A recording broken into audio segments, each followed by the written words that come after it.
porque, na verdade, uma corrida de revezamento 4 por 100 ou 4 por É, 50 ou 4 por 400, o melhor corredor é sempre o último. é É o verdade. quarto corredor. O primeiro corredor é um corredor bom. E os do meio são médio. Eu acho que a minha. Quem sou eu? Eu sou o último corredor da minha geração, mas o primeiro corredor da minha geração era muito forte. E em algum caso de um aluno que você considerava, que as pessoas, a sociedade considerava improvável, Sim. e de repente ele mudou a situação dele 100%? Eu comecei a tocar, fiz em São Paulo 2 anos com Vencedores, toquei com o Quarteto Vida em Belo Horizonte 1 ano, tive com banda e voz no Rio de Janeiro mais um tempo, na época do Rebanhão. Vim para Juiz de Fora, logo que eu casei, e montei o Vinho Novo. Vinho Novo tem 35 anos, estava já com 68 anos, né? Mas eu tinha vindo de um diagnóstico da minha esposa. É mesmo? Minha esposa teve câncer de mama, de útero e metástase no peritônio. Meu Deus do céu. Muitas quimioterapias, né? E ali Deus parece que ele me preparou de uma certa maneira para viver as intempéries da vida, né? Porque todo mundo tem seus dilemas.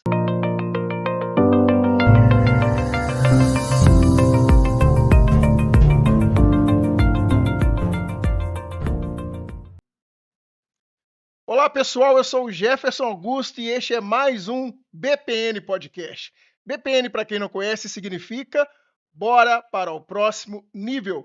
Isso quer dizer que toda semana nós trazemos pessoas com história de vidas fantásticas que irão nos inspirar a atingir o tão sonhado próximo nível. E no episódio de hoje, pessoal, essa aqui é para vocês que estão acompanhando essa nossa série sobre mentalidade. E hoje nós estamos encerrando essa série sobre mentalidade com uma pessoa muito especial para mim, para todos nós aqui da cidade de Juiz de Fora, que é o meu amigo pastor Luiz Cardoso. Pastor Opa! Luiz Cardoso, seja bem-vindo ao nosso BPN Podcast. Legal. Cheguei no próximo nível, né? Opa! Achei que eu nunca ia chegar aqui, ué. Nossa, Deus, Que coisa boa. graças a Deus você está É uma aqui. honra estar aqui com você e compartilhar daquilo que a gente tem vivido durante esse tempo aí. São 70 anos, né? 70, não parece não, tá jovem. Parece Tá? mais, né? Principalmente com essa camisa do Petra aí, gente. Olha só, isso aqui é ouro, tá, É gente? algo Ó, mais. é coisa importante aqui. A turma que se identifica com a minha idade aí vai saber do que eu tô falando aí. A turma que viveu o universo gospel nos anos 80 e 90, ó. Vão ter muito papo aí pela frente. É Pastorzão, mais uma vez, muito obrigado, tá? um prazer estar aqui com você e estar com todos vocês, com o Alexandre lá na técnica, gente fina como você, Alexandre o Grande. o grande, e com todos vocês que estão aqui com a gente. Espero passar um pouquinho do que foi na minha vida, o que está acontecendo, né? E a gente vai trocando experiência e crescendo juntos, né? Vamos tocar esse barco aí. Vamos tocar. Gente, olha só, chegou agora no nosso canal, não conhece o nosso canal? Toda semana nós temos episódios aqui fantásticos. Então eu quero te convidar a curtir, compartilhar, a se inscrever no nosso canal e ativar o sininho das notificações, ok? Meu pastor, vamos que vamos, né? Coisa boa ter o senhor aqui. Que prazer. Senhor, como é que é? Eu falo senhor, Você, meu irmão, você, né? ué. Você. Eu, quando eu trato meus alunos, tratei, né, que eu fui professor há muitos anos, era você, e as pessoas me tratavam de você. Depende muito, né, da situação que está a pessoa ali, né? É. A honra quem é de honra, né? Então, pessoas se Pô, chamam de senhor, eu fico na minha. Também não vou falar, não me chama de senhor, não não. chama não, né? Então, Luiz, oi. o nosso tema hoje nós vamos falar sobre superação. E superação ela começa na base, na minha humilde visão, ela começa na base. E eu sei que você vem de uma família tradicional aqui na nossa cidade, uma família de fé, com pessoas talentosíssimas aí, né, nas várias áreas. E eu queria saber de você, para a gente começar esse nosso bate-papo, como é que essa mentalidade de superação ela vem, desde o berço? Como é que foi a sua relação lá na infância com seus pais? E eu conheci o seu pai, você é uma Foi, que pessoa bacana. extremamente, amorosa e tal. Mas como é que foi esse início aí? Fala pra gente aí. Ô, Jefferson, a superação ela vem de gerações, né? As primeiras gerações que a gente pode falar delas, lá com meu avô, minha avó, quando eles se converteram na casa deles, as reuniões que tinham de adorar a Deus era dentro da casinha deles, né? Era no meio do morro, do pasto, digamos, uma casa lá no meio do matinho, né.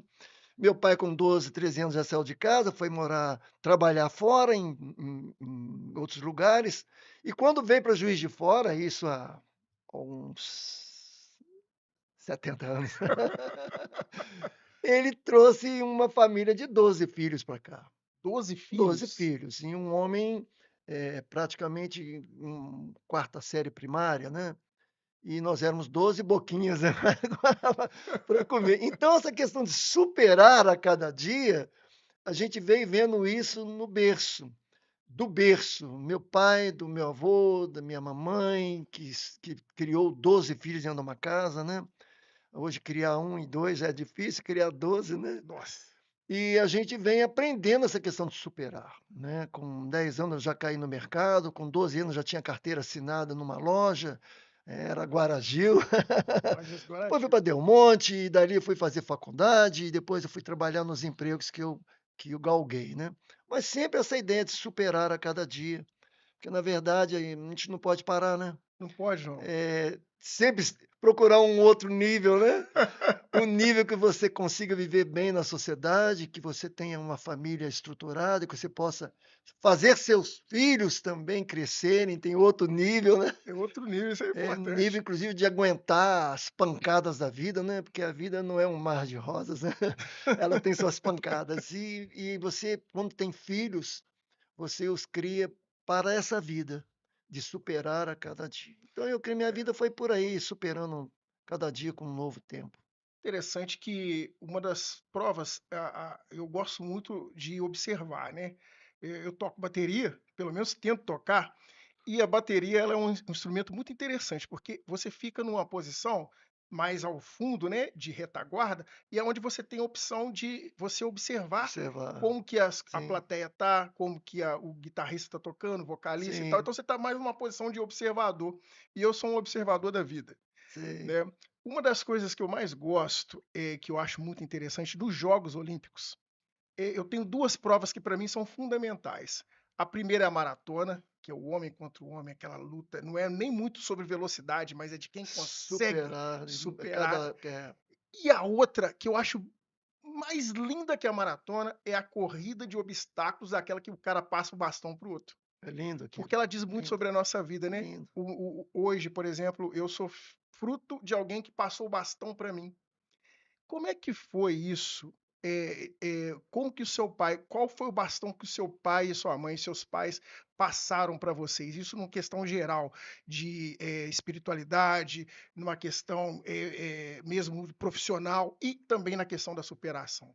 Ô Jefferson, essa questão do bastão é muito muito Profundo. importante, porque na verdade uma corrida de revezamento 4 por 100 ou 4 por É, 50 ou 4 por 400, o melhor corredor é sempre o último, é é o verdade. quarto corredor. O primeiro corredor é um corredor bom, e os do meio são médio.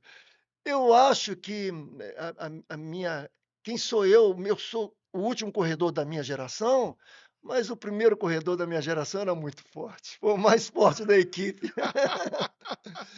Eu acredito até que as gerações que estão chegando a partir do meu bastão, são gerações que estão lutando com outros tipos de dificuldade, né, outros tipos Sim, de sim. dificuldade. Especificamente na pergunta que você fez, eu já parti com aquele do meu pai: "Vai, galga, vou te colocar para você trabalhar". E depois de trabalhar, eu vi um grupo trabalhando com música, me deu um violão quebrado, eu aprendi com violão, aprendia na praça pública, eu nunca aprendi com partitura, nada disso, fui um autodidata. Autodidata. E foi crescendo aquela questão de aprender olhando outros parâmetros, né. Hoje, na minha época, há 50 anos atrás, né, é um bom tempo, né, quem tinha um olho tem uma regra aí, era rei, né. Era rei. Hoje, com a facilidade que as gerações estão tendo, muita gente faz muita coisa boa, e ai daquele que não fizer. Concorda comigo? Verdade, com certeza. Hoje a peneira está muito mais fina. Sim. Então, os caras têm que ser muito bom. Os guitarristas têm que ser de exímios, os bateristas, você se vê, puxa, eu passei o bastão para uma turma que está fazendo muito, mas que, por sinal, essa última corrida dessa geração que está chegando, está muito difícil, É verdade. porque a peneira está fina. E uma outra coisa também que está acontecendo com a geração nova é que eles estão ganhando milhões rápido. Ou não É, ganha e fica frustrado. sim, Então, nós sim. estamos vivendo um antagonismo muito grande. Ou eu ganho muito rapidamente, ou eu fico frustrado, um, um, um jovem, não mais jovem, um homem maduro frustrado porque eu não ganhei 1 milhão na minha idade nova. Justamente por causa de muitas possibilidades para o homem novo. A geração de hoje vai passar aperto, É, porque o bastão está sendo passado num momento difícil da difícil, sociedade né? brasileira. Nós tivemos um bate-papo muito interessante, inclusive num dos episódios dentro da nossa série aqui, É. com um psicólogo, que a gente falava sobre as dores dessa nova geração. Sim. Nós somos, eu ainda sou a chamada geração X, né? O finalzinho da Você tá chamada. nessa? Você tem Eu, tô- carinha de menino? eu sou o último respiro ali, finalzinho dos anos 70 e tal. Somos uma geração assim mais forjada na luta, na É, força, né? é, E essa geração hoje eu vejo ela com muitas questões que são intangíveis, questões de pensamentos, a questão emocional muito grande, a questão da muito. comparação com o outro, né? É. Por conta da questão das redes sociais, que são coisas boas, mas ao mesmo tempo, como tudo na vida, tem um lado bom e um É. lado ruim, né? Tem a ver também com a própria nova estrutura familiar, né? Isso Nova aí, estrutura familiar, porque na nossa mentalidade da geração que você é, eu sou, acho que a mais antiga, é uma geração de que eh, você não tinha dificuldade para ter as coisas. é verdade. E a família era mais coesa. Como que um pai criava 12 filhos, conforme foi meu Sim, papai e minha mamãe, né? Hoje, para criar um filho, muitos casais se dissolvem, não estão tendo êxito no casamento, por causa de uma sociedade difícil que está se vivendo. E os meninos ficam perdidos por aí, é. porque não tem uma referência familiar, né? A gente estava falando, você já até chegou a dar uma pincelada aqui, sobre o seu início lá. Como é que foi seus estudos? Você se formou em qual área? Como é que é a Sim. sua vida? Como é que foi o iniciozinho ali da vida profissional? Depois nós vamos falar sobre como que você conseguiu conciliar o profissional com a questão Legal. da música, que é uma outra área que eu tenho certeza que muita gente está até esperando para a gente falar sobre isso. Legal. Eu sou formado em educação física. Eu Sim, fiz meus estudos básicos e médios na rede pública de Juiz de Fora, né? Depois eu continuei trabalhando em lojas de calçados e ali eu fiz um vestibular na Federal e na Federal eu fiz o meu curso de graduação. Fiz também o pós-graduação e fui por aí. Depois eu fiz uns concursos, né? tem que fazer. E trabalhei 30 anos no estado do Rio como professor, trabalhei em Saquarema. Era difícil, cara, bem difícil. Pegou alguma onda lá, alguma coisa assim? De não, difícil era viagem, eu viajava 8 horas para ir lá dar aula. Nossa, E eu tinha 2 filhas novas. E além daquele emprego lá, eu tinha um emprego em Juiz de Fora e tinha um emprego em Santos Dumont. Eu trabalhava em 3 escolas, em lugares diferentes. Então eu saía 5 horas da manhã de casa e chegava meia-noite. Essa foi a minha batida. Dentro do durante quanto curso, tempo isso? isso foi durante, eu formei e fiquei 30 anos trabalhando. Em Juiz de Fora, depois que eu trabalhei uns 20 anos, eu fui para a gestão escolar. Trabalhei como diretor de uma escola. E ali eu servi como diretor durante um tempo na Escola Estadual Duarte de Abreu, que fica ali no Vitorino Braga. Foi um tempo fantástico. Foi literalmente uma escola, né? Foi, porque, na verdade, quando você assume a direção de um departamento com 1.300 alunos, com cento e tantos funcionários, parte física e monetária, você tem um desgaste muito grande. Nossa, E eu costumo dizer que ali eu adoeci um pouquinho. meu Deus do céu. Porque na prática da educação física eu curtia muito com os Curtia. alunos, né. Era um tempo muito E forte para sempre a mim, gente tem aquela visão, o professor de educação física é aquele amigão, aquele né, mais muito descolado. chegado. A gente é muito chegado do aluno, o aluno ele chega perto da gente e ele confia em você. A tal ponto dele contar seus problemas, e se ele tiver com uma arma dentro da sua bolsa, ele fala: "Professor, segura para mim aqui, vamos fazer aula de educação física". Isso Enquanto aconteceu, por isso que eu estou pois é, contando. rapaz. É. Você está falando aí, enquanto diretor de uma instituição de ensino, quais foram os principais desafios ali na questão do trato com os alunos? Não sei se você já pegou esses alunos da chamada geração Z, né, mas, a turma como é que é você gerenciar tanto a questão do pessoal da escola, né, do corpo de profissionais, quanto também a questão dos alunos, a disciplina, como é que foi? Você pegou um tempo de barra pesada? Conta um pouco aí dessa Na sua verdade, vivência. ô Jefferson, eu peguei professores da geração Z, né. Professores da geração Z. É, Gente do céu. mas depois começaram a chegar os novos Aham. professores, né. E a gente tem problema com o pessoal da escola, com pessoas que vão trabalhar, tem a questão de as pessoas terem que faltar e você ter uma sala com 40, 50 alunos sem professor, é problemático. Eles quebram a escola. Mas eu estava inclusive batendo papo com você que eu fiquei na gestão 10 anos, muitos daqueles alunos que galgaram muitas coisas na vida, se tornaram médicos, professores e outras profissões mais, eu não os conheci. Não? Não. Por que não? Porque você trabalhando com um universo de 1.200 alunos, 200 alunos que trazem muito problema, você não consegue viver os outros. É. O que que tem em comum, Hã. no universo dos alunos chamados problemáticos, né, aqueles que depredam a escola, trazem problemas, o que que tem de comum no contexto familiar deles? Falta de mãe, de pai, como é que é isso? Eles não estão presentes, né. Não tem exatamente, são Eles oriundos de estão porque famílias. a escola pública, ele é um emaranhado de camadas sociais. Tem menino de camada boa? Tem. E tem menino que é muito pobre e que seus papais estão trabalhando, né, estão pegando, reciclado na rua, estão fazendo coisas desse tipo. As crianças chegam sujas na escola, inclusive, Imagino. não é. Então, essas crianças chegam na escola. Eu tive um menino de 7 anos que levou droga para a escola com 7 anos. 7 anos ele levou 7 anos. drogas? Meu 7 anos. Deus. Aí, eu virei para ele: "Filhinho, já trouxe esse negócio para cá, né, isso aí não é para trazer para a escola, filho. Vamos conversar". Um garotinho lindo, lindo, lindo, lindo. Falei: "Ô, professor, na minha casa tem de tudo. Todas as drogas que você imaginar. Imagina, né. Eu trouxe um Que para ele é até pouquinho". normal, É, né. então, o que eu quero dizer com isso, a sociedade, essas crianças todas vão para a escola, e elas nós que trabalhamos com ela enfrentamos um problema de tratar com essa diferenciação tão grande, e eles também se sentem, um pouco excluídos, né. Eu fui um aluno com 12 irmãos que sempre tive problema de vista, agora eu operei minha vista, eu estou enxergando bem. Tem Boa, du tem 2 semanas, boa, boa demais. algumas coisas novas chegaram para mim, Boa, né. as coisas velhas já passaram, né. Daqui a pouco eu te conto algumas. Bom demais. E eu sempre sentei nas carteiras de trás de turmas de 40 alunos. Minha média de nota sempre foi média para baixo, porque eu não enxergava o quadro. Eu era uma criança que ia descalço para a sala.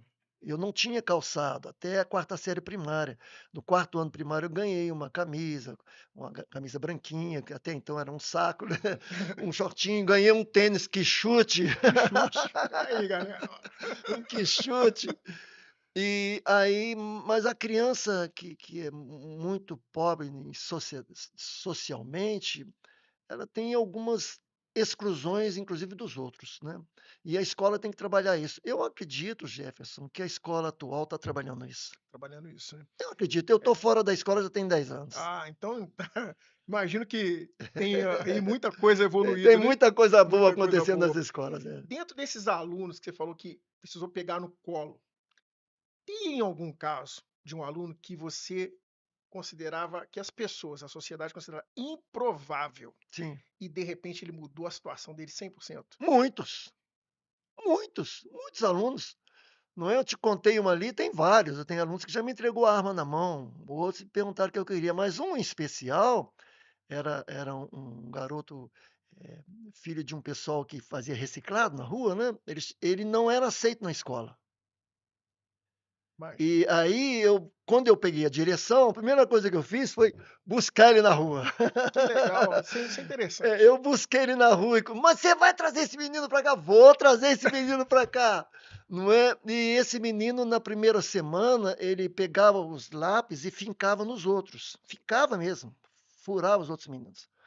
Aí, num determinado dia, quando eu soube disso, eu chamei ele na porta. Quando ele passou na porta da direção, ele passou. O que é que o senhor quer comigo? Falei, vem cá que eu quero conversar com você. Não vou não, vem cá. Ele entrou. Quando ele entrou, eu falei assim, eu não só quero fazer uma oração por você. Pediu a Deus para ele te abençoar neste lugar aqui. Ele me olhou assim, né? O que será esse negócio de oração? Eu falei, Senhor, meu Deus, abençoa essa criança, Jesus. Faz ele ser uma bênção aqui na escola. Muda a sina dele, né? Ele saiu fincado da sala. No dia seguinte, eu cerquei ele outra vez. Vem cá, não, não vou, não. Vem cá. Mão nele outra vez. Orei outra vez. No terceiro dia, ele já começou a entrar dentro da sala. E no quarto foi assim. E no quinto dia, no sexto dia, ele já entrava na sala, mas assim, e eu orando por ele. Num determinado dia, quando eu entrei na sala com ele, ele entrou na sala comigo e falou: não, diretor, hoje o senhor vai ajoelhar e eu vou orar por você. Olha isso. Colocou a mão na minha cabeça e falou: Senhor Jesus, abençoa o diretor dessa escola. Um garoto de 10 anos, 9, 10 anos, orou por mim e aquele menino se tornou um referencial na sala dele. Que bacana, né? Um referencial. Posso te falar isso? Porque a professora dele é minha amiga hoje, pessoal até hoje. É amiga, e falou que ele se tornou um referencial. Então, muitas mudanças acontecem no garoto que você pega e ele vira um homem de bem, um homem. Deus faz coisas Faz tremendas, coisas né? Deus é tremendas, né? muito bom. Não deixa de É crer em isso Deus, aí. não. Bom, a gente está aqui, né? A conversa tá indo, né? E como é que a música chegou? Você falou que ela chegou assim aos 4 anos tocando violãozinho, mas como é que chegou essa paixão pela música? Como que foi os primeiros passos? Se você teve algum referencial? Hoje o pessoal fala assim: ah, você se inspirou em sei quem, sei quem. Como é que foi esse iniciozinho aí? Pois é. A minha família, meu pai sempre foi musical, ele tocava teclado, mesmo sendo um autodidata. Meus irmãos mais velhos, um violãozinho. Eu conheço a turma lá, eu vejo É, todo mundo toca, né? me deram um violão com uns 7 anos de idade, quebrado. Eu fazia o vibrato nele aqui, ó, com o Já- braço, uau, uau, uau, uau, batia, eu fazia com violão coisas que hoje eu acho que eu nunca vi fazer, né? Hoje você vê, né, técnicas novas. E ali eu fui aprendendo nós, vendo alguém tocar na praça. Desculpa. Com 10, 11 anos, a gente conheceu uma equipe de São Paulo chamada Vencedores por Cristo. Olha isso, gente, olha que Vence coisa aqui. Vencedores por Cristo, e ali nós formamos uma equipe em Juiz de Fora, tal qual Vencedores por Cristo. E foi muito bacana, porque eu com 20 anos, eu fui em Belo Horizonte tocar com uma turma lá, e um dos amigos nossos, chamado Sérgio Pimenta, Sérgio Pimenta. passou mal e ele teve que voltar para o Rio, e alguém falou lá no encontro, olha, tem um rapaz que toca violão. Põe ele na banda. Aí entrei em Vencedores por Cristo e fiquei 2 anos em São Paulo em No Vencedores lugar por do Cristo. Sérgio No Pimenta. lugar de Sérgio Pimenta. Meu Deus do céu. Ô, É, gente, para quem não sabe, procura aí no Google. Vocês são inteligentes, tá? Ó, 2 coisas, Vencedores por Cristo e Sérgio Pimenta, você vê o naipe aqui da nossa conversa, tá? é muito simples. Então, ali eu aprendi, gravei o Louvor 4 com eles, viajei com a equipe. Mas voltando lá na base, aí eu comecei a tocar com 14 anos, vieram os festivais de música, o pessoal, comecei a cantar com outras pessoas, nem era cantor, eu tocava. De repente faltou o cantor, eu cantei, com essa voz rouca aqui, né? E aí eu comecei a cantar nos festivais, aí ganhei muito festival, inclusive com a participação do João Alexandre, Jorge Camargo, com a Tirza, né? Você conhece eles, né? Conheço eles. Eles A cantam. Tirza, inclusive, foi minha professora, a primeira pessoa que me deu oportunidade para Ah, que tocar um legal! instrumento. Então, tocamos junto em festival, e essa canção é Essência de Deus, não tem? Se Isso, não tivesse o linda amor, canção. foi uma canção do festival. Olha Para isso. essa eu perdi. Eu fiquei em terceiro lugar nesse festival, mas a benção é que aquela música que ficou em terceiro lugar, uma banda chamada Altos Louvores cantou ela. gravou ela, o Djalma. Vai falar de Altos Louvores? Sim, muito. É É. referência pra gente aí também, ué. É, gravou essa música. Aí dali eu já comecei a tocar, fiz em São Paulo 2 anos com Vencedores, toquei com o Quarteto Vida em Belo Horizonte 1 ano, tive com banda e voz no Rio de Janeiro mais um tempo, na época do Rebanhão. Vim para Juiz de Fora logo que eu casei e montei o Vinho Novo. Vinho Novo tem 35 anos, eu acredito que nós estamos no apagar das luzes do Vinho Novo, né, e talvez venha um projeto novo aí, porque, né, vamos ver. Bacana demais. E como é que foi conciliar isso tudo com professor? Como com pai, com filhos? Como é que funciona isso? Como ser esposo também? Como que é equalizar isso tudo aí? Não dá para dimensionar isso não. Porque a vida continuou dando muita aula. A música continuou fluindo, né, eu tinha sábado e domingo, né, então eu poderia produzir sábado e domingo. Então a música fluía sábado e domingo, e a banda viajava sábado e domingo. Depois de um certo tempo, ela começou a viajar algumas sextas-feiras, sábado.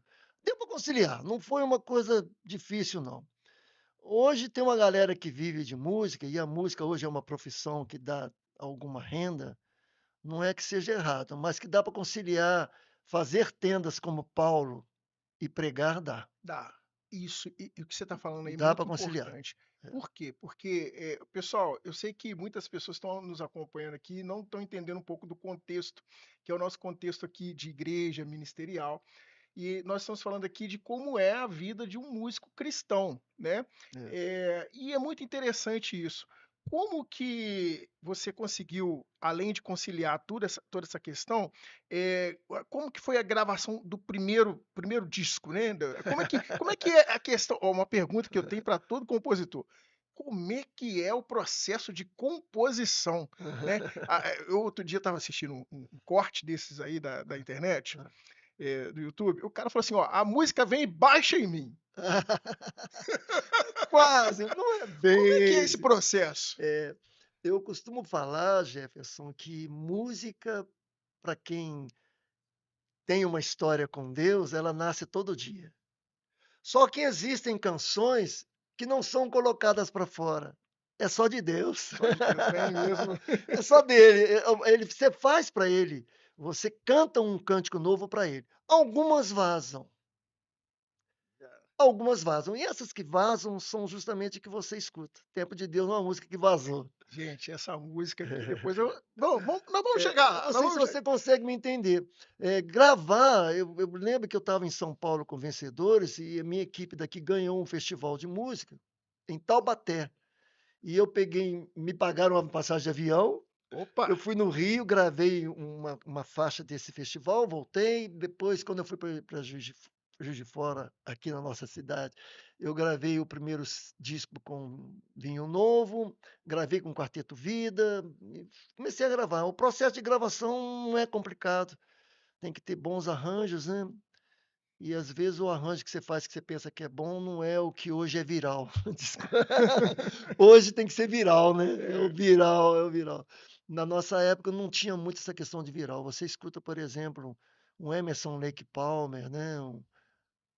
Bandas tipo Petra mesmo, eles não se preocupavam com viral. Se preocupavam em fazer uma música que estava na essência deles. interessante. Quando nós criamos esse podcast, há um ano atrás, estava no boom, vamos dizer assim, na explosão do acesso das pessoas à inteligência artificial, à Sim, IA, né? sim. E de modo que, desde quando nós gravamos o primeiro episódio até os dias de hoje, se eu não fizer alguma pergunta relacionada à Vamos lá. inteligência artificial, parece que fica faltando alguma coisa, o pessoal Sim. coloca lá, ó, você não falou sobre inteligência É, artificial. sim, Então eu sim. consegui linkar alguma coisa Ok, aqui ok. pelo seguinte: quando eu escuto Vinho Novo, suas músicas, as canções do Vinho Novo, eu sinto uma questão orgânica na Sim. música. Por quê? Porque uma flor artificial é bonita? É bonita, pode ser até bonita, mas é artificial. Uma pintura feita por um robô é bonito? É bonito, mas é uma pintura feita por um robô. Agora, uma canção, quando ela nasce, numa questão mais orgânica, ela tem uma identidade, ela tem uma alma. Então, é isso que eu sinto quando eu escuto o vinho novo. E você estava falando sobre os arranjos, o arranjo, a característica, tem um Sim, DNA ali, sim, né? sim. Então, é interessante que eu tenho observado que, ao mesmo tempo que existe uma crescente na questão do uso da IA, da inteligência artificial, existe agora um retorno, um renascimento da procura por questões mais orgânicas, por questões mais humanas, né? Você já sente isso como compositor, das pessoas falarem assim, olha, bacana, eu escuto a musiquinha da hora, a trend, né, que eles falam, Sim, né, sim. do momento, mas eu sinto falta mesmo da música orgânica feita por uma pessoa. Você já sente isso chegando para você? Isso vai ficar mais para sua geração e a outra geração que está chegando aí, né? Mas eu acredito até que com a evolução da própria IA, né, ela vai obedecer ao comando de alguém que é orgânico. Verdade. Ela vai obedecer. Não é? Eu, quando eu quero produzir alguma coisa hoje, eu já fiz coisa com a IA, apesar de eu ser um coroa. É nada, tá Né? bem aí, ué. Mas eu vou dizendo passo a passo. Eu agora quero isso, eu quero isso, eu quero isso, eu quero esse arranjo, eu quero essa curva, eu quero essa letra, eu quero essa música, eu quero um coro aí, eu quero pessoas aqui. Então, eu acabo sendo um arranjador orgânico para uma IA que vai me obedecer. Eu apenas não vou ter os músicos, que por sinal hoje é difícil de conseguir os Sim. músicos. A disponibilidade dos músicos. Não é conseguir música até que não é difícil, não.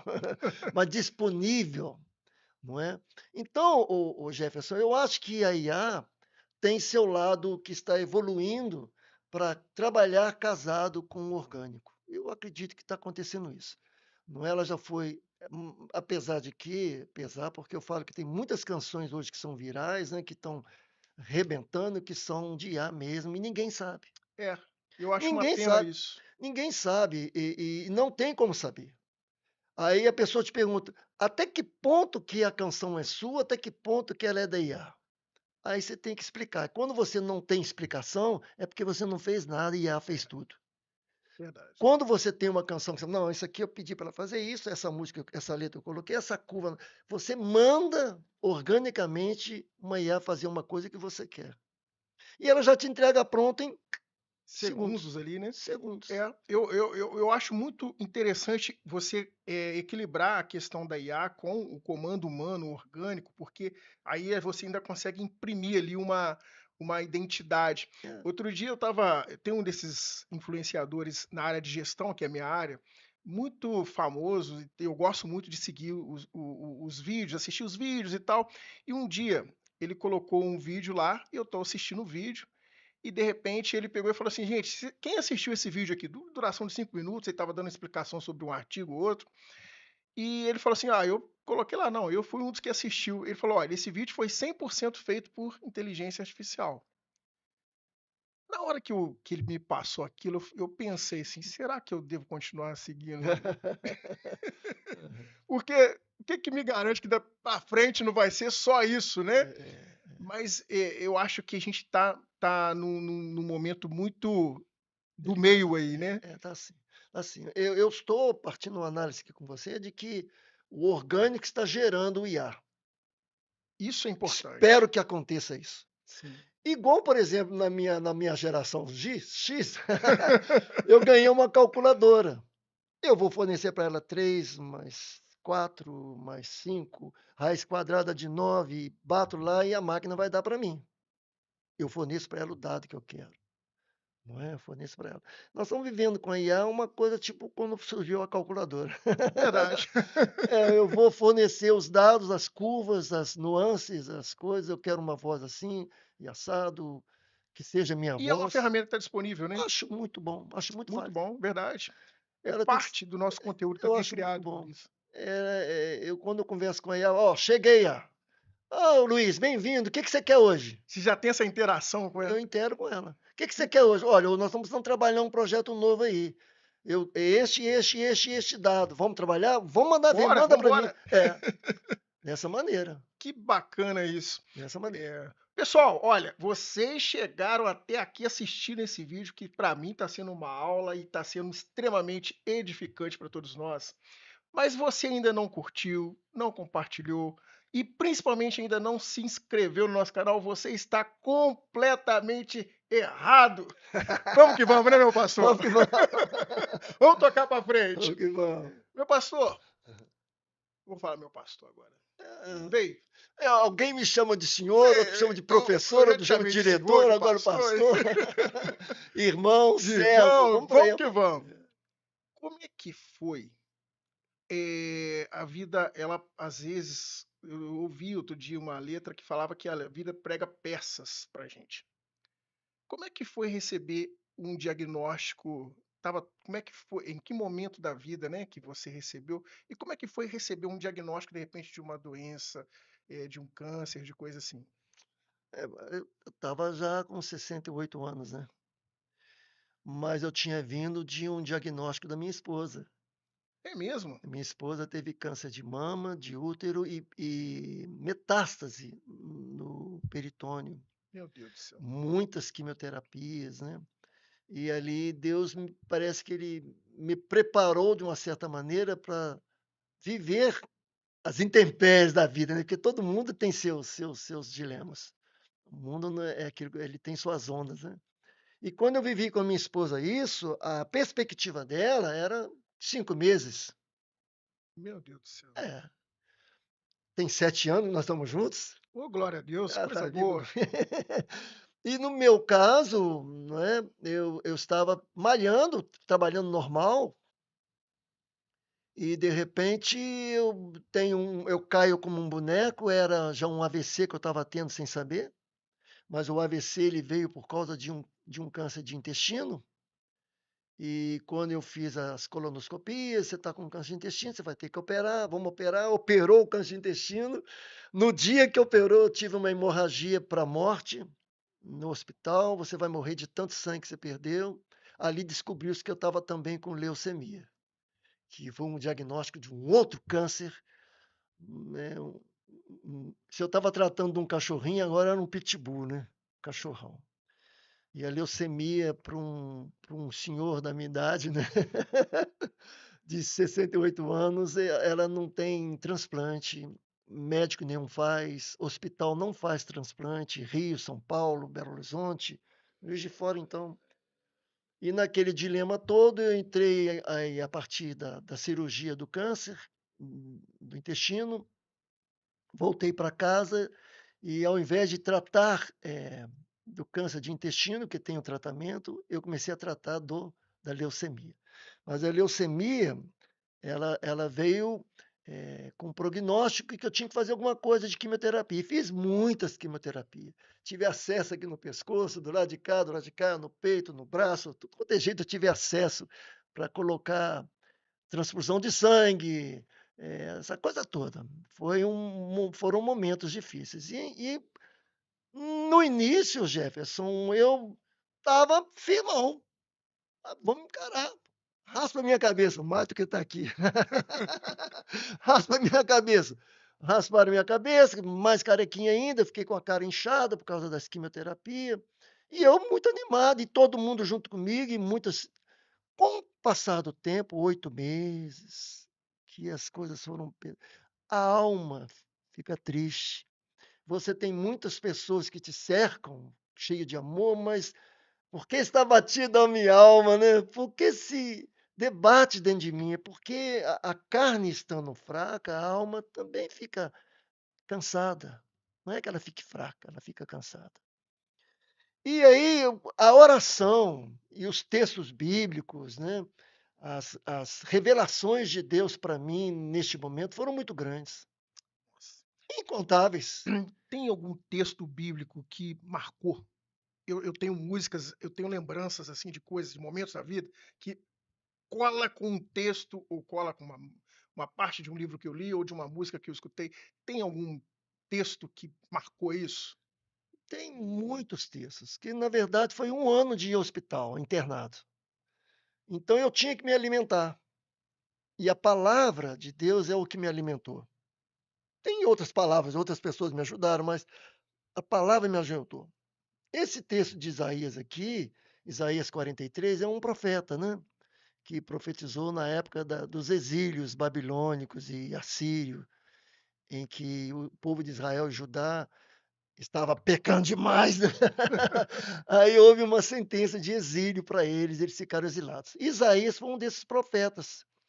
E ele falava o seguinte, num texto assim, mas agora, diz o Senhor, tem Isaías 43, 1 a 5, que te criou, ó Jacó, que te criou, ó Jefferson, que te criou, ó Luiz, e que te formou, ó Israel, dizendo de um povo, né?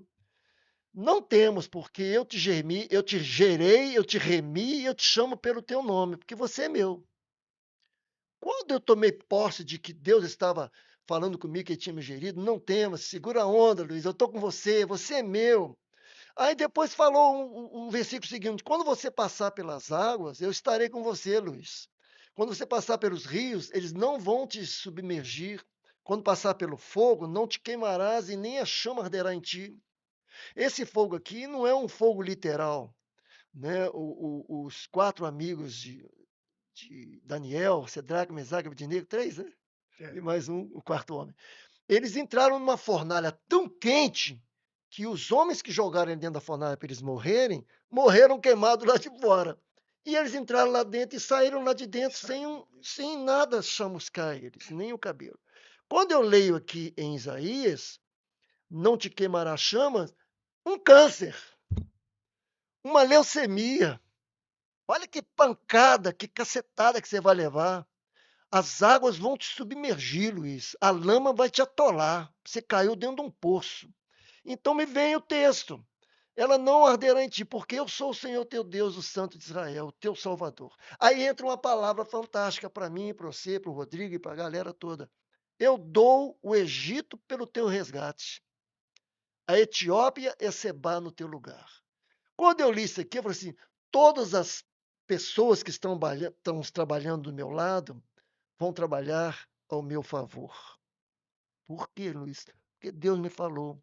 Eu dou o Egito por sua causa. Mesmo aqueles que nem têm intimidade, não conversam com Deus, não, são ateístas ou outro tipo de pessoa, não tem essa intimidade. Deus vai dar esses homens para trabalhar para a gente.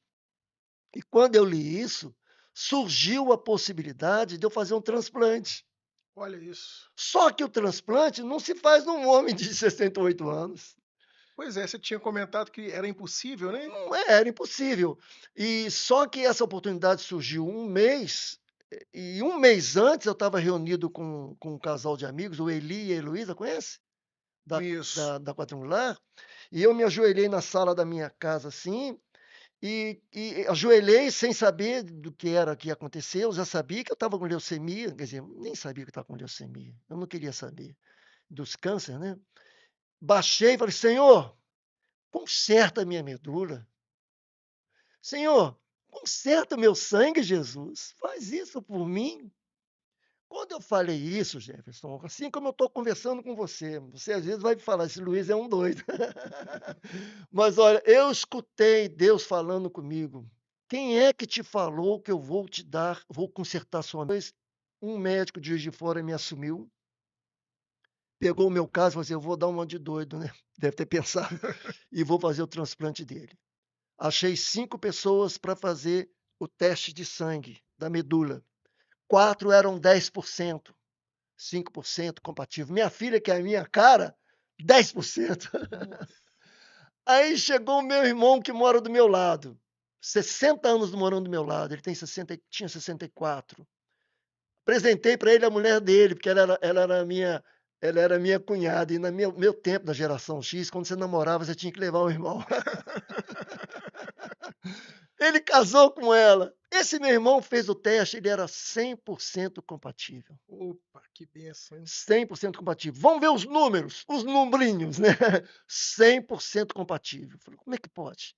Ele é louro, eu sou moreno. Ele é cabeludo, eu sou careca.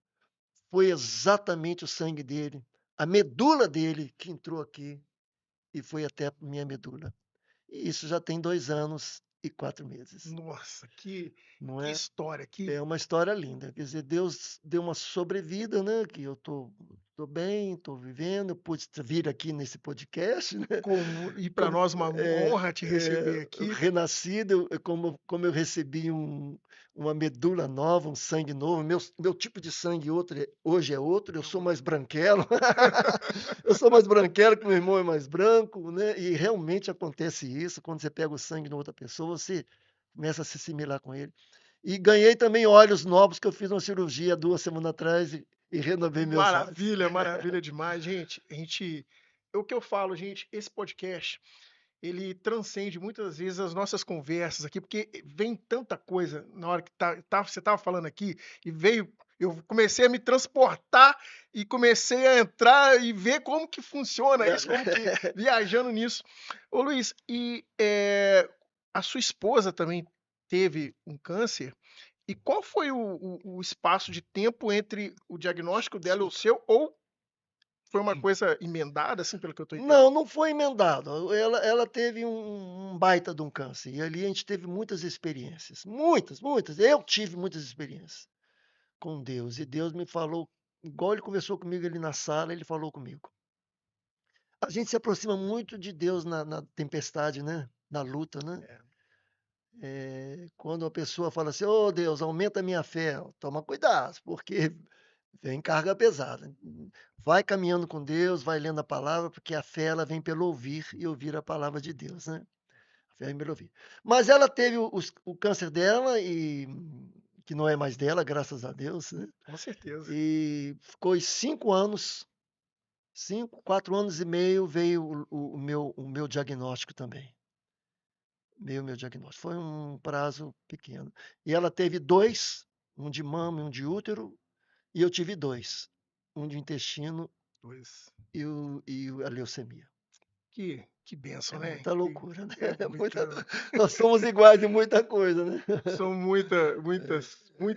A gente vai observando, vai vendo, Muito louco. e de fora, né? Eu via e falava assim: olha, Deus vai estar abençoando.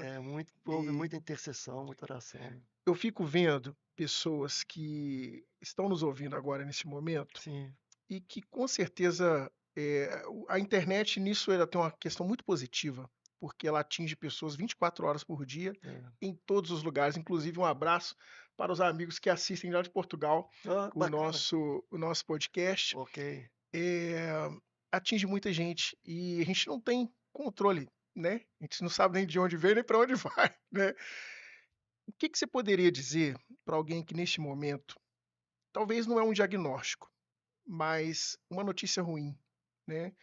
A nossa vida, ela não é uma linha reta. Ela tem subidas, descidas, vales profundos, né? Cavernas imensas.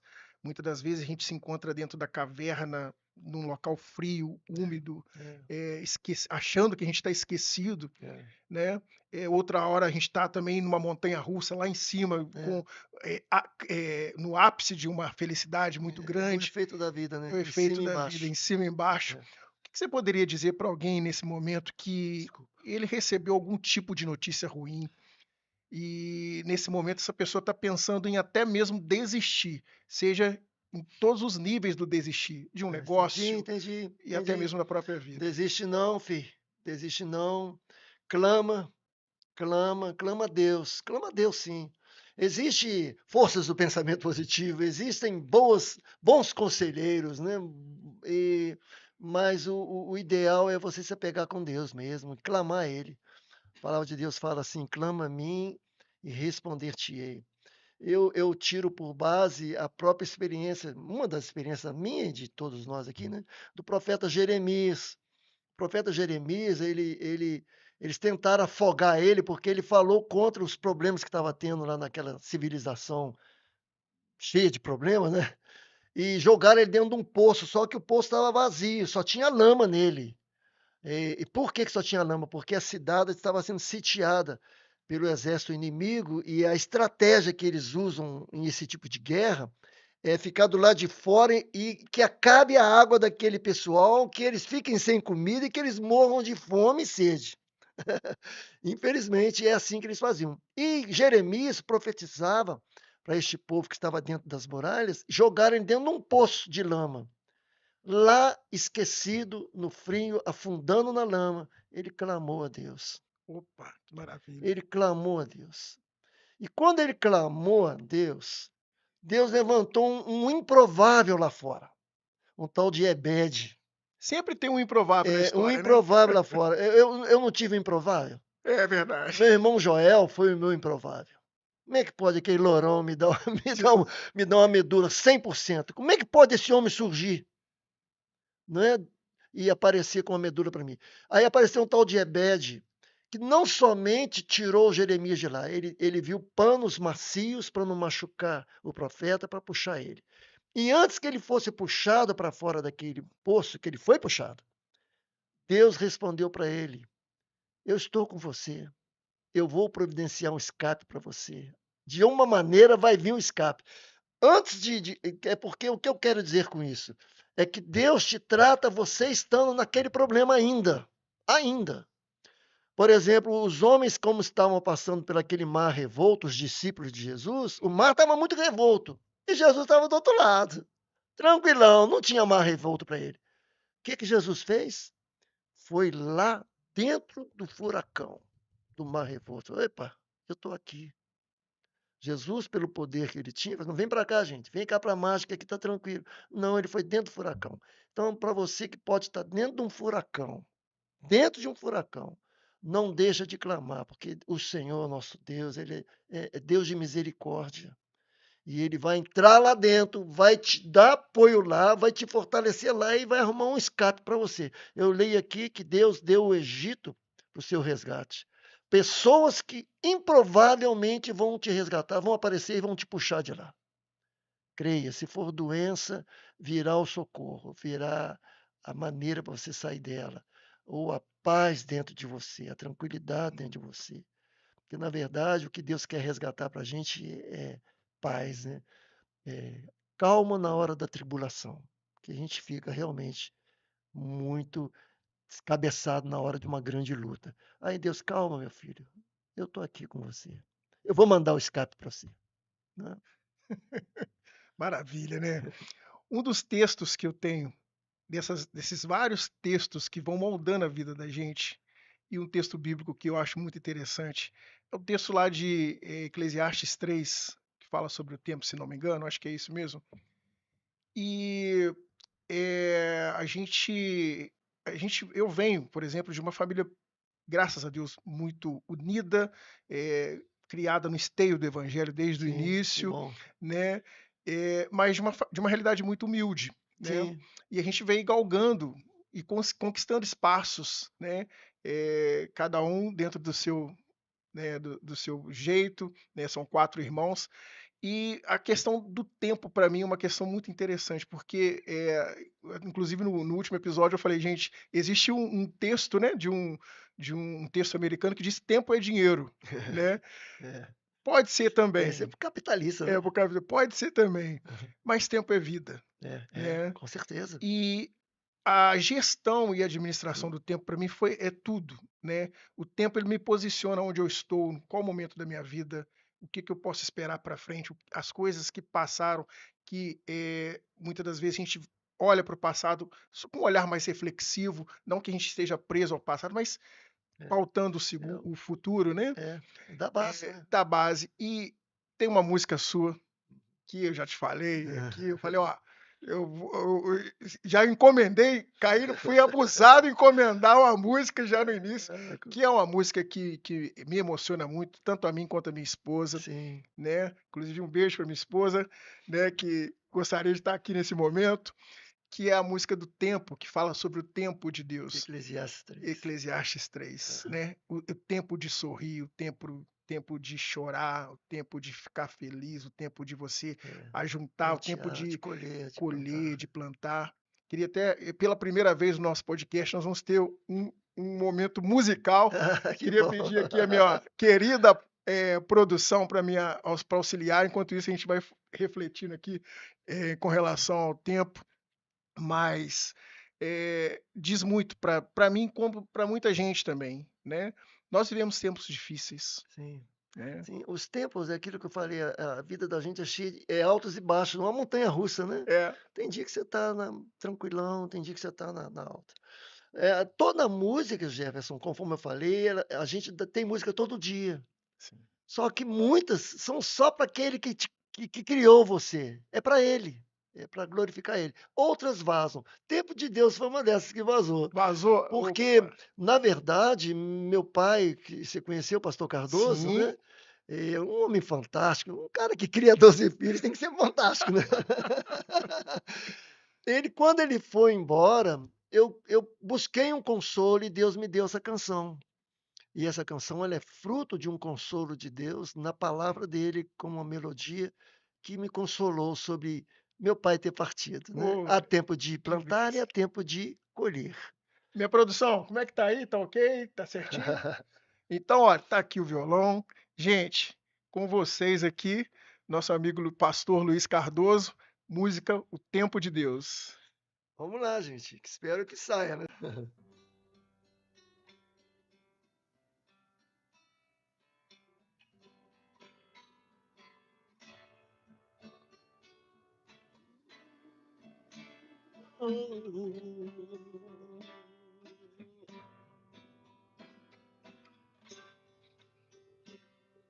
Se minha vida anda bem, é tempo de sorrir.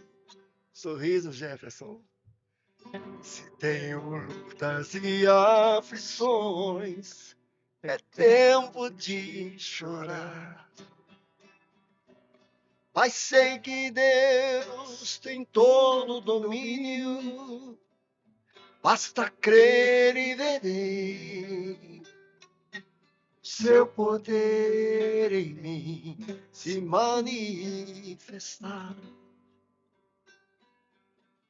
Só tu és minha fortaleza, meu refúgio na tempestade,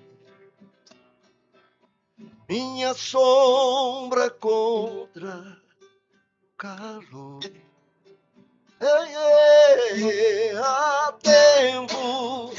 tempo para tudo e todo o meu tempo, meu Senhor. Eu só quero o teu tempo, tempo de Deus.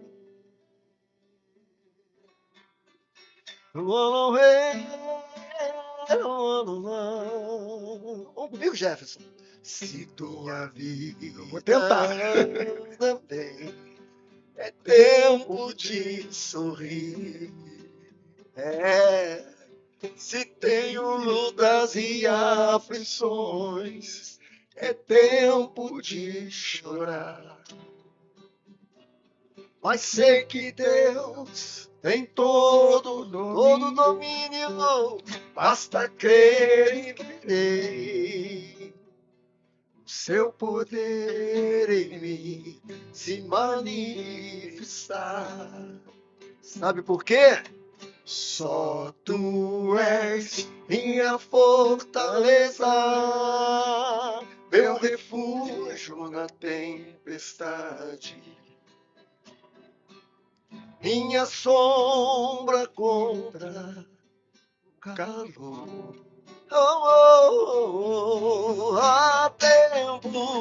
Há tempo para tudo e todo meu tempo, meu Senhor, eu só quero o teu tempo, tempo de Deus. Somente em ti eu posso descansar, só nele.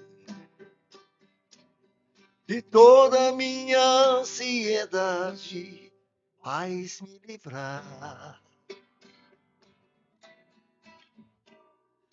Então todo medo vai se acabar.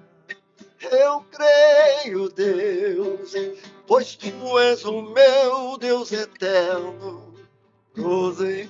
presente aqui no além do limite. Só tu és minha fortaleza, meu refúgio na tempestade,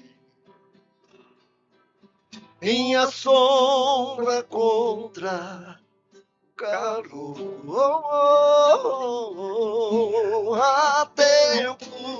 Há tempo para tudo, e todo meu tempo é teu, Senhor.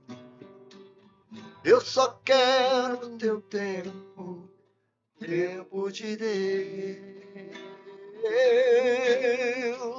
e também ser tratado no tempo de Deus,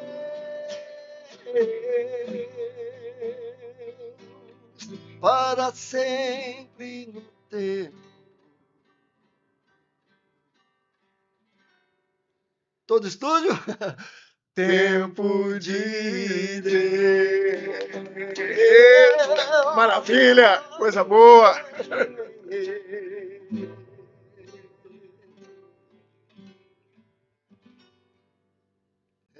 Maravilha, coisa linda, meu pastor. Bom, pessoal, estamos chegando para o final. Coisa linda, tá? Cada vez que a gente conversa com pessoas que realmente nos inspiram a atingir o próximo nível. Esse próximo nível pode ser tantas coisas, né? E todos nós vamos ter um próximo nível comum um certo dia. É verdade. Né? Verdade. Como será esse nosso próximo nível? É a nossa onde esperança. Todos estaremos, um novo corpo, com novas vestes. A última coisa que deve morrer num homem é a esperança. É a esperança. Porque a esperança é do próximo nível, né? Exatamente. Deus tem o melhor. Diz a palavra de Deus, confiando no próximo nível, né? Que nem olhos viram, nem ouvidos ouviram o que Deus tem preparado para aqueles que o buscam, que o amam, né? Então, eu sei que tem um outro nível. Maravilha. Luiz, esse podcast, o conceito dele, o conceito BPN, ele nasceu. Estava eu e meus amigos numa academia, dessas bem raiz mesmo, de bairro. Sim. Equipamento tudo ferrujado, aquela coisa toda. E a gente já malhava ali uns mais de 10 anos. Que bom. Chegou um momento que a gente já estava ali meio que saturado de malhar nos mesmos equipamentos, e alguém puxou a seguinte frase: nós precisamos ir para o próximo nível, que significava sair da nossa região de conforto e experimentar outras coisas, outras experiências. Meu pastor Luiz Cardoso, né, grande educador, músico com experiência, cara que viveu o VPC, né, Vencedores por Cristo, conheceu Sérgio Pimenta, que é uma das grandes referências, uma referência musical aqui na nossa cidade, e isso não inclui só o setor, o ambiente gospel cristão, não. Qual é o próximo nível do pastor Luiz Cardoso? Se eu estiver aqui amanhã, o meu próximo nível seja talvez daqui a pouquinho, né? Encontrar com minha esposa, encontrar com minha família. Mas um nível, eu acredito que tem coisas novas. Nesse período que eu fiquei lá no hospital, fiquei 1 ano internado, gente. Não é fácil não, né? Eu fiz mais ou menos umas 15 canções orgânicas. Opa, então vem coisa nova aí. Orgânicas, né? Então, eu ainda hoje de manhã eu estive conversando com um amigo sobre começarmos a produzir essas canções. Eu acredito que se Deus conservar a gente por mais um tempo, tem algumas coisas novas vindo aí. Canções novas, orgânicas, e a outras também ajudadas. Ajudadas também. Por que não, né? Por que não? Não. Meu pastor... Porque, na verdade, ela deixa de ser orgânico, o virtual deixa de ser virtual quando eu entro com o orgânico. Né? Orgânico. É um prazerão. Toca aqui, meu pastor. Olha, prazer, como sempre, gente, conversas e experiências que nos inspiram a atingir o próximo nível. Pessoal, se você chegou até aqui, mais uma vez, não se esqueça de curtir, comentar e, principalmente, se você ainda não conhece o nosso canal, se inscrever no nosso canal. E olha, se você está ouvindo pelo Spotify, não se esqueça de dar aí 5 estrelas. Grande abraço para todos vocês e, como eu sempre digo, minha gente, bora para o próximo nível!